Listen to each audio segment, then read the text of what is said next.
প্রাথমিক গণিত দ্বিতীয় শ্রেণী। খুব সুন্দর একটি ফ্রন্ট পেজ বা কভার পেজ।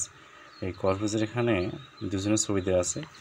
তো এখানে মেয়েটার নাম হচ্ছে তুলি আর ছেলের নাম হচ্ছে রাফি। আর এখানে একটা জেব্রার ছবি দেওয়া আছে, সুন্দর জেব্রা, কালো সাদা ড্রা করা জেব্রা, জাতীয় ক্রমপত্র বাংলাদেশ। তো দ্বিতীয় শ্রেণীর প্রাথমিক গণিতে এখানে অধ্যায় শুরু আছে ফ্রন্ট বা ভিতরের পেজে যা আছে বালক বালিকারা সুন্দর করে খেলাধুলা করতেছে। একজন চোখ বেঁধে একজন বালিকার সঙ্গে দুজন হাত ধরে আছে, দুজন ছোটো ছোটো গায়ে নিয়ে খেলাধুলা করছে। তারপরে একজন প্রতিবন্ধী বালিকা এবং একজন বালক এখানে বসে ছোট্ট বিড়াল নিয়ে খেলতেছে, আর একজনের কাছে বল আছে।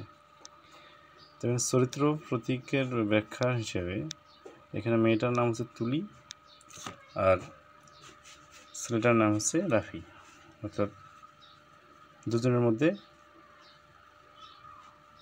মূল প্রশ্ন, কাজ, অনুশীলন নিজে করা, এগুলোর মাধ্যমে আর কি দ্বিতীয় শ্রেণীর গণিতকে সাজানো হয়েছে।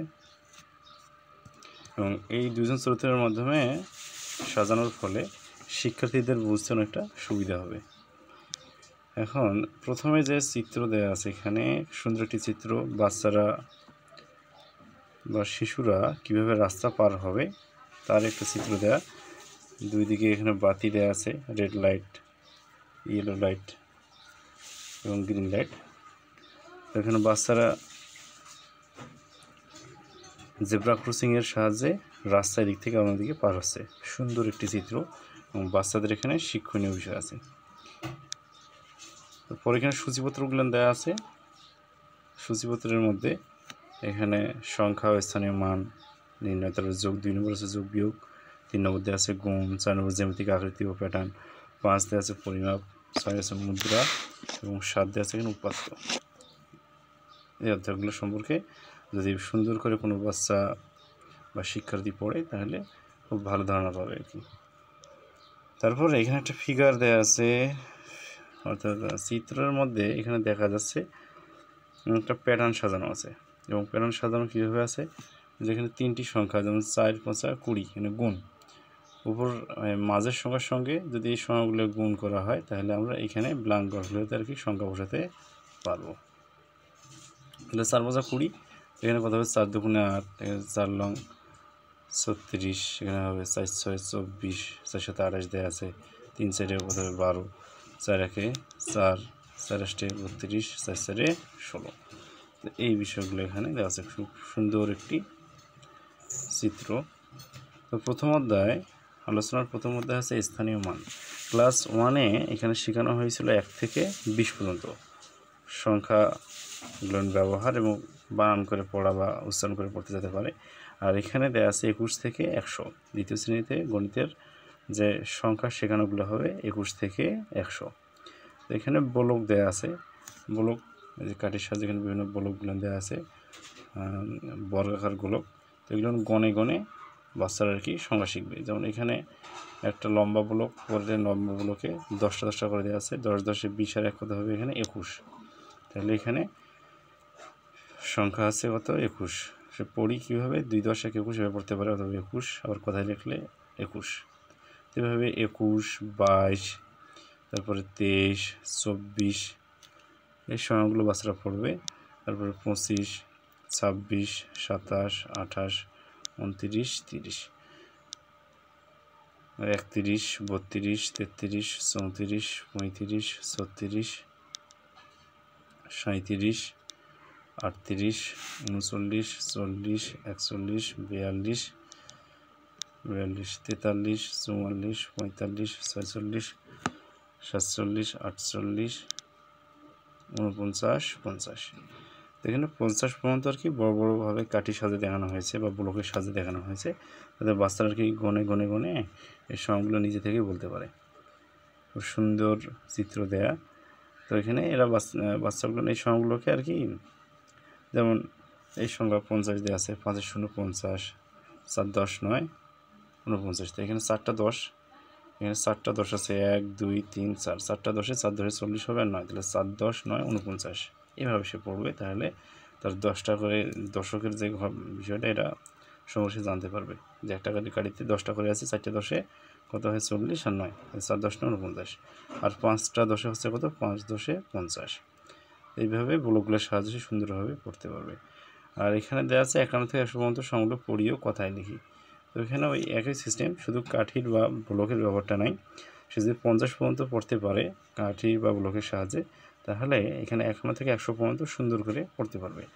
এবং গুরুত্বপূর্ণ বিষয় আছে এখানে মানে বানানটা, সে 51 উচ্চারণ করতে পারে কিন্তু বানান লিখতে পারে না, এই কারণে বানানটা গুরুত্বপূর্ণ। এবং এর সঙ্গে রিলেটেড হচ্ছে যে প্রথম শ্রেণীর বাংলা বই সে পড়ে আসছে, সেখানে উচ্চারণগুলো, দ্বিতীয় শ্রেণীর বাংলা বই যে উচ্চারণ যদি না পারে তাহলে এগুলো আবার বানান করতে পারবে না। এই জন্য বর্ণগুলো শেখা, অ আ ক খ যে বর্ণগুলো আছে সুন্দর করে শিখতে হবে। এটা গেল আর কি 51 থেকে 100 পর্যন্ত, অর্থাৎ ক্লাস 1-এ 1 থেকে 20 পর্যন্ত ছিল, আর ক্লাস 2-তে আছে এখানে 21 থেকে 100 পর্যন্ত সংখ্যা পড়তে পারবে, বানান করতে পারবে এবং লিখতে পারবে। এই 3টে বিষয় তার যোগ্যতা অর্জন হবে।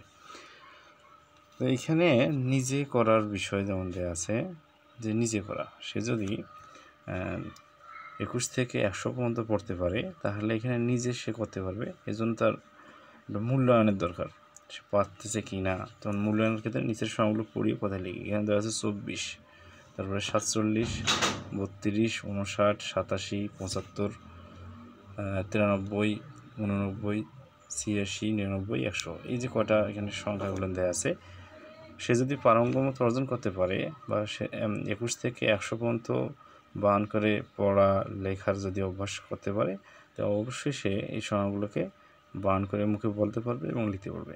এটা তার যোগ্যতা অর্জন হবে। আর এখানে কিছু সংযুক্ত দেওয়া আছে, যেমন কোনো গ্রামের 5টি যৌথ পরিবারের সদস্য সংখ্যা নিচের ছকটিতে সংখ্যায় লিখি। এখন যেহেতু ছোটো বাচ্চা দ্বিতীয় শ্রেণীতে পড়া অবস্থায়, সে পরিবার সম্পর্কে ধারণা যদি পেয়ে থাকে তাহলে ভালো, না থাকলে তার পরিবার সম্পর্কে এখানে ধারণা দেওয়া হবে যে 5টা পরিবার, তার পরিবারে কত লোক সংখ্যা আছে, তার পাশের পরিবারে কত লোক সংখ্যা আছে, সে একটা পরিবার সম্পর্কে ধারণা পাবে, প্লাস এখানে লিখতে পারবে। একটা করে দেওয়া আছে পরিবার 1-এ দেওয়া আছে 16, পরিবার 2-এ নাই, 3-এ নাই, 4-এ নাই, 5-এ নাই, এরকম 5টা পরিবারে কতজন লোক সংখ্যা আছে তার পাশের প্রতিবেশী যারা আছে তাদের কাছে এসে গণনা করে এটা লিখতে পারবে। 3 নম্বর প্রশ্ন দেওয়া আছে যে কোনো বাড়িতে কী কী ধরনের কতগুলো ফলের গাছ আছে তা গণনা করে নিচের ছকে সংখ্যায় লিখি। ধরলাম যে তার বাড়িতে তাকে জিজ্ঞেস করা হবে যে আম গাছ তার বাসায় কয়টা আছে, প্রথম ছকে দেওয়া আছে আম গাছ, তারপরে কাঁঠাল গাছ কয়টা আছে, সে গুনবে 1 2 3 এভাবে গুনে গুনে সেখানে লিখবে। তারপর পেয়ারা গাছ আছে কি না, যদি থাকে তাহলে লিখবে, নারকেল গাছ আছে কি না, তারপরে জাম গাছ, সুপারি গাছ অথবা ভিন্ন ফুলের গাছও হতে পারে, সেগুলো লিখে পরে তার সংখ্যাগুলো উল্লেখ করবে। তো সংখ্যাগুলো উল্লেখের ফলে হচ্ছে কি সে গণনা করতে পারঙ্গম হচ্ছে আর কি, সে গণনার যে দক্ষতা এটা সে শিখতে পারবে। আর 4 নম্বর যেটা দেওয়া আছে যে কোনো বিদ্যালয়ের প্রথম শ্রেণী থেকে পঞ্চম শ্রেণী পর্যন্ত কতজন বালক বালিকা আছে তার শ্রেণী অনুযায়ী গণনা করে নিচের ছকে কথায় লিখি। এখানে যে বিদ্যালয়ে সে পড়াশোনা করে সে বিদ্যালয়ের যে শ্রেণী, প্রথম শ্রেণীতে বালক আছে কতজন, বালিকা আছে কতজন, যদি আমরা গুনতে দিই তো সে এখানে গুনবে, গোনার পরে বালকের জায়গায় বালকের সংখ্যাটা লিখবে আর বালিকার জায়গায় বালিকার সংখ্যাটা লিখবে। তো এটা করার জন্য অনেক সময় আমরা অ্যাসেম্বলি করি, তো অ্যাসেম্বলির সময় যে বাচ্চাগুলোকে যদি অনেক সময় গুনতে দিই, সবাইকে সমান সুযোগ দেওয়া হয় না, সবাইকে সুযোগ দেওয়ার সময়ও থাকে না, এইখানে 2 থেকে 1জনকে যদি আমরা গুনতে দিই তাহলে সে গুনতে পারবে। তো এইভাবে প্রায় সময় কাজগুলো করালে তাদের মধ্যে একটা গণনা যে করার দক্ষতা সেটা অর্জিত হবে আর কি। তো এই হচ্ছে প্রথম অধ্যায় গণনা শেখার ব্লকের সাহায্যে, অর্থাৎ 21 থেকে এখানে 100 পর্যন্ত বানান করতে পারতেছে, উচ্চারণ করতে পারতেছে এবং লিখতে পারবে। আর এই হচ্ছে ক্রাইটেরিয়া, এবং এগুলোর মাধ্যমে সে গণনার একটা দক্ষতা অর্জন করবে।